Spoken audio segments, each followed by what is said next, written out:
네, 기자들이 직접 기업을 탐방해서 기업 분석해드리는 기업 탐탐 시간입니다. 오늘도 이대호 기자와 함께합니다. 안녕하십니까? 네. 네.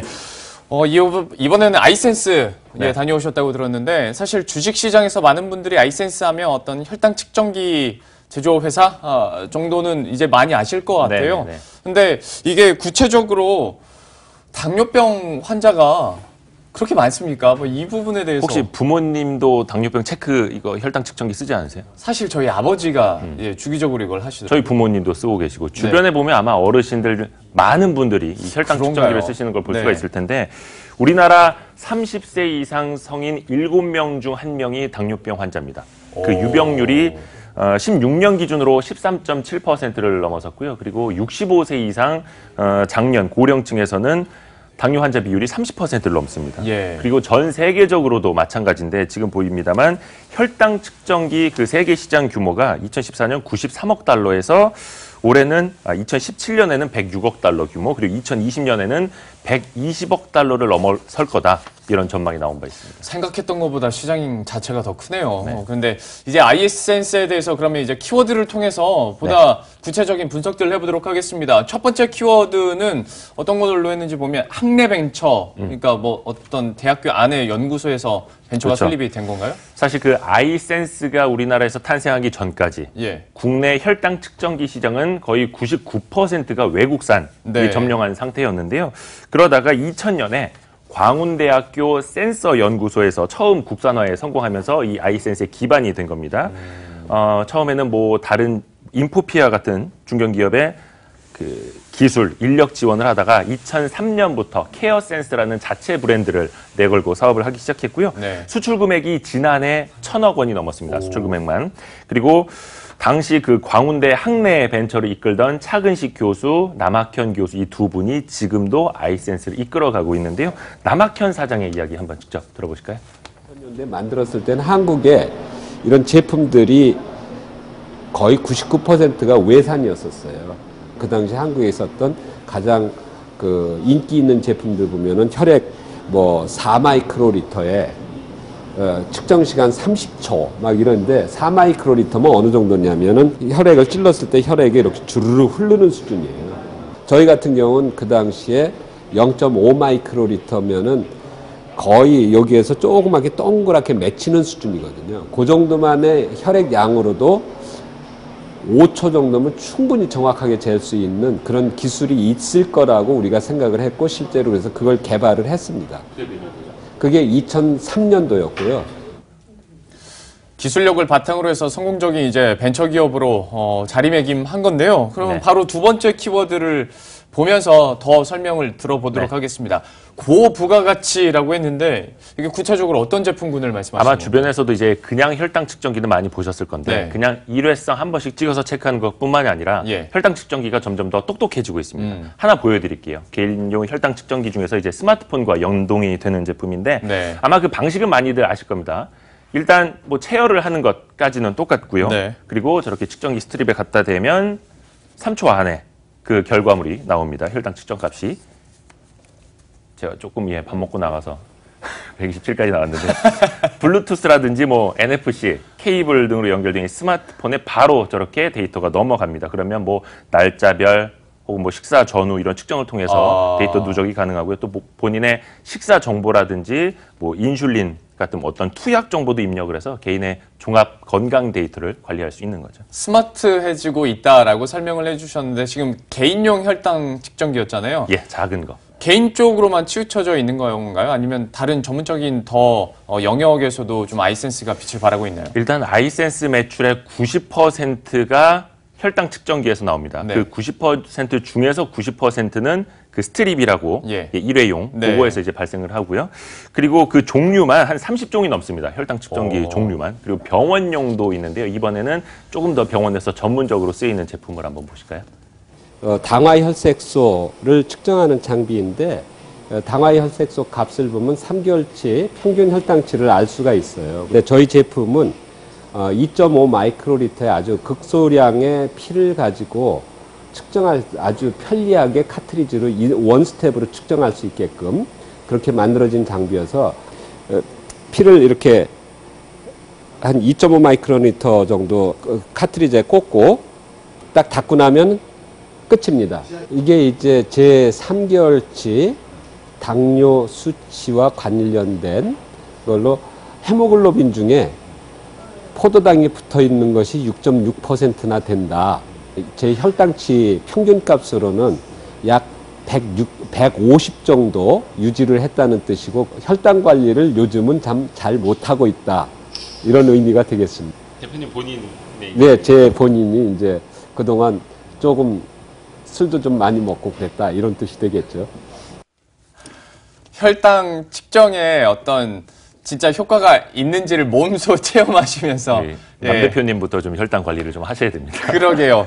그런데 이제 고부가 가치 제품에 대해서 병원용 얘기를 들어봤는데 이 외에도 진짜 고부가 가치 제품이 준비 중이라면서요. 시장에서 이제 주목하는 제품이 하나가 있는데 훨씬 네. 더 이제 고부가가치 제품입니다. 연속 혈당 측정기를 아이센스가 준비하고 있는데요. 네. 아예 몸에 부착을 아예 해놓고 자동으로 그리고 실시간으로 연속해서 혈당을 측정하는 겁니다. 그래요? 이게 왜 필요하느냐? 준비된 영상 한번 보실까요?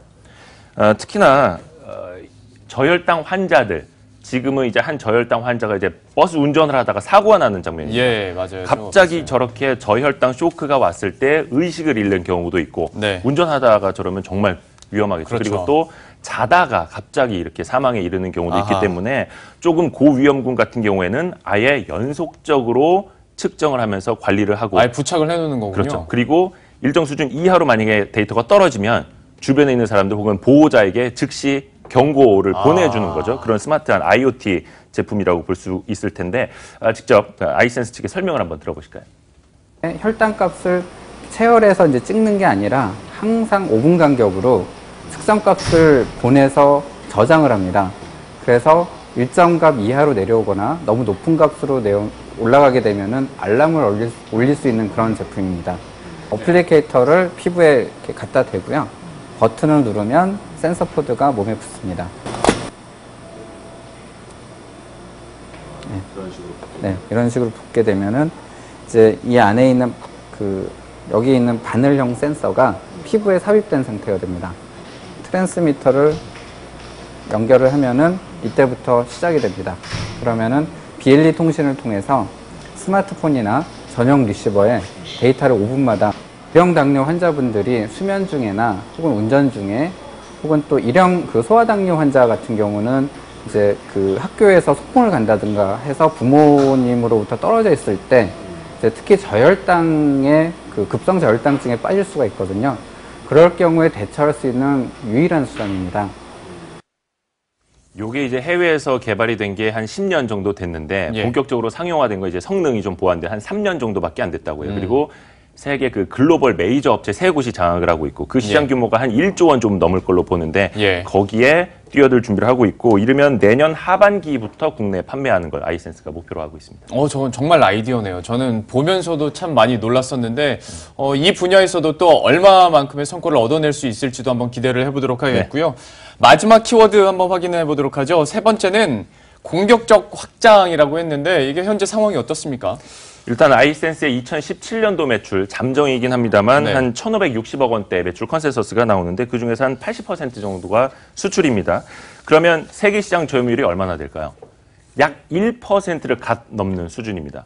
앞에서 세계 시장 규모가 한 11조 원 규모다라고 말씀드렸는데 그만큼 앞으로 확장해갈 영역이 더 많다 이런 의미가 들 텐데요. 올해부터는 특히나 OEM, ODM 쪽보다는 자체 브랜드, 이 케어센스 판매에 더 주력할 계획입니다. 해서 공격적으로 마케팅을 한다는 계획이고 영업이익률이 과거에 20%에 달할 정도로 상당히 높았습니다. 근데 이번에는 영업이익률이 약간 떨어지더라도 볼륨 확대를 위해서 공격적으로 확장 영업을 하겠다라는 계획인데요. 남학현 사장의 이야기 들어보시죠.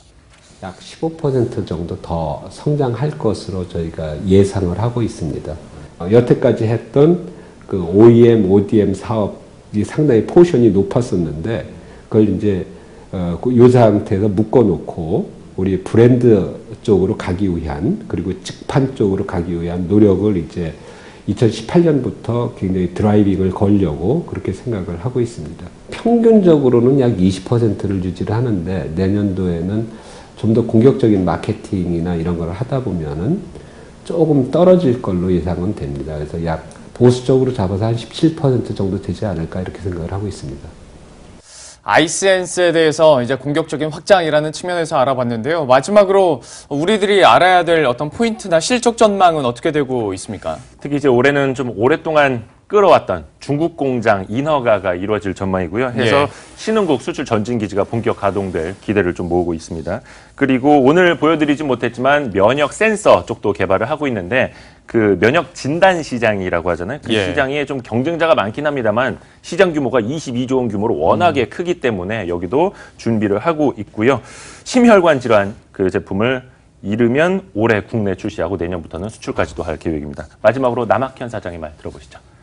어느 날 보니까 저희가 학내 벤처로 시작해서 기술 위주의 미래를 바라보는 회사였는데 제조업에서 잘 성장을 하다 보니까 어느 날 아이센스가 갑자기 완전히 제조 위주의 현재 묶여있는 회사처럼 이렇게 인식하는 분들이 많더라고요. 근데 오늘 보셨지만 연속 혈당 측정기라든지 또 새로운 IT 제품이라든지 면역 분석기라든지 미래 제품들이 더 많은 회사입니다. 그래서 아마 2019년, 2020년 이럴 때 되면은 지금보다는 전혀 다른 모습의 회사가 돼 있을 것이다.